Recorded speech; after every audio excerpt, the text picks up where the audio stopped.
Football খেলে গেছে অনেক লেজেন্ড, কিন্তু সব লেজেন্ড একটা নামের সামনে মাথা মতো করছে।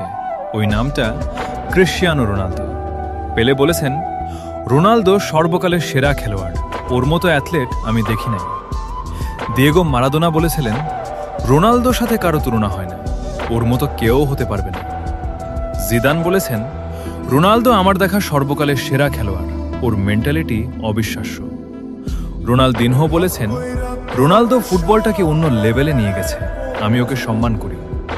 মেসি বলেছেন, রোনালদো কে যে বোঝে না সে ফুটবলই খেলাই বোঝে না।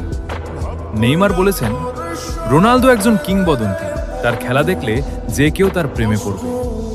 এমবাপ্পে বলেছেন, রোনালদো আমার আইডল, ছোটবেলা থেকেই তাকে দেখে খেলা শিখেছি, আমিও তার মতো হতে চাই। কাকা বলেছেন, Ronaldo great of all time god, এবং তার সাথে কারো তুলনা হয় না, সে সর্বকালের সেরা প্লেয়ার। 970-এর বেশি গোল, 5টা ব্যালন ডিওর, 5টা চ্যাম্পিয়ন্স লিগ, এক সিজনের 15টা ট্রফি জয়। নাম্বার না ভাই, নাম্বার তো লেজেন্ডরাই বলতেছে। এই জন্যই ও GOAT, greatest of all time, Cristiano Ronaldo. রোনালদোর সাথে কারো তুলনা হয় না, সে সবার আইডল, সবার অনুপ্রেরণা।